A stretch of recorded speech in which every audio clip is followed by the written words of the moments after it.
Basically جو بھارت کا ہمیشہ سے رویہ رہا ہے، وہ اگر کوئی بھی واقعہ ہندوستان میں ہوتا ہے تو وہ الزام پاکستان پہ لگا دیتا ہے۔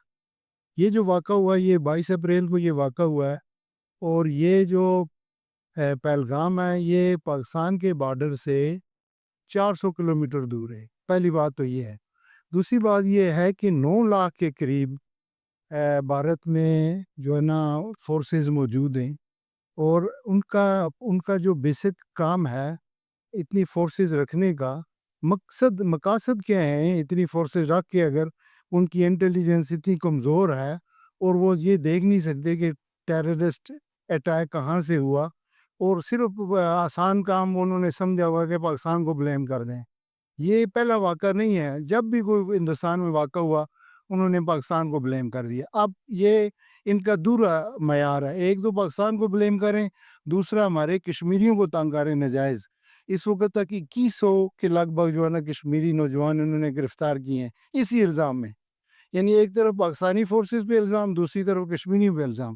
حالانکہ کشمیریوں کا کردار ہمیشہ سے یہ رہا ہے کہ ٹورسٹ کی انہوں نے بے انتہا رسپیکٹ کی، ان کی مہمان نوازی کی، ان کو مطلب ہمیشہ پناہ دی۔ اس واقعے میں بھی جو ایک کشمیری ہمارا کشمیری عادل جو ہلاک ہوا ہے، وہ ان کو بچاتے ہوئے، یہ جو اٹیک ہوا ہے ان کو بچاتے ہوئے اس نے اپنی جان دے دی، اور اس کو کوشش کی کہ جو ٹورسٹ تھا اس فیملی کو بچایا جائے۔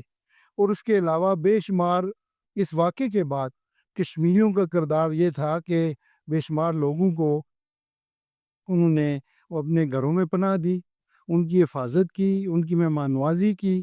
یہ تو ہے کشمیریوں کا کردار، اور کشمیریوں کا کردار ہمیشہ سے یہ رہا ہے کہ انتہائی مہمان نواز ہیں، اور پھر اس کے علاوہ ان کی معیشت کا دار و مدار اس ٹورزم پہ ہے۔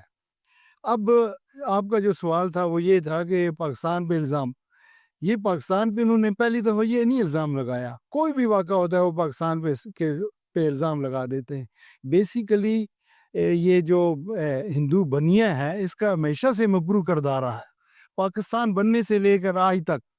آپ دیکھیں نا، مطلب 3 جنگیں سے پہلے ہم لڑ چکے ہیں ہندوستان کے ساتھ، اور وہ ہمیشہ سے قصوروار ہندوستان رہا ہے، تو پاکستان کا وجود ہی اس کو برداشت نہیں ہے۔ بیسک وجہ یہ ہے، اس لیے وہ جو ہے نا وہ بغیر تحقیقات کے، بغیر اس کے، یہ مجھے جو میرا جو ہے، میرا نہیں بلکہ ہر انسان کا، ہر پاکستانی کا، ہر کشمیری کی یہ سوچ ہے کہ یہ ایک پری پلان تھا، انہوں نے خود یہ کیا ہے۔ یہ اسرائیل میں جو غزہ پہ ظلم ڈھا رہا ہے، ہندوستان اس کے ساتھ ہے، اور یہ اپنے اس طرف سے توجہ ہٹا کے اور اس کو نا توجہ مرکوز اس طرف کرنے کے لیے یہ ملی بھگت ہے ہندوستان کی اور اسرائیل کی، اور اس سے یہ سارا جو ہے نا یہ ان کا کیا دھرا ان کا خود ہے۔ اس وقت بھی آپ دیکھ لیں کہ اسرائیلی جو ہے نا آرمی وہاں پہنچی ہوئی ہے کشمیر میں، وہ ادھر کیا کرنے آئے ہوئے ہیں؟ یہ سارا جو ہے نا، یہ ساری چیزیں، یہ ماضی کی ساری چیزیں، یہ مطلب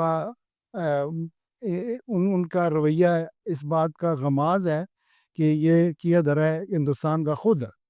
دیکھیں جی، اللہ کا بہت بڑا فضل ہے، پاکستان ایک پرامن، ایک نظریاتی اور ایک زماندار ملک ہے، اور پاکستانی قوم جو ہے وہ نظریاتی طور پہ یہ جو مطلب اگر کوئی جنگ ہوتی ہے تو وہ اپنے لیے آزاد سمجھتے ہیں، وہ تو شہادت کے لیے ہمیشہ تیار بیٹھی ہوئے، عوام بھی اور پاکستان آرمی بھی۔ پاکستان آرمی ہماری دنیا میں نمبر 1 آرمی ہے، اور پاکستان کے لوگ جو ہیں آرمی کے شانہ بشانہ ہیں۔ ہم جو کشمیری لوگ ہیں ہم بھی آرمی کے شانہ بشانہ ہیں۔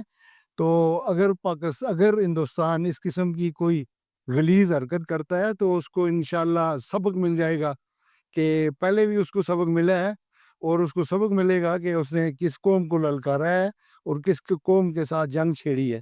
ان کو یاد ہونا چاہیے، ان کو پاکستان مسلمانوں کی ایک ہسٹری ہے، مسلمانوں نے ہندوؤں سے پہلے بھی جنگیں لڑی ہیں۔ رسول پاک صلی اللہ علیہ وسلم کے زمانے سے آپ کو واقعہ بدر یاد ہوگا کہ مسلمانوں کی تعداد کیا تھی اور ان ہندوؤں کی تعداد کیا تھی۔ 313 مسلمان تھے، جبکہ 1000 جو ہے نا ہندو تھے اس وقت مقابلے میں، لیکن اللہ تعالیٰ نے ہمیں فتح دی تھی۔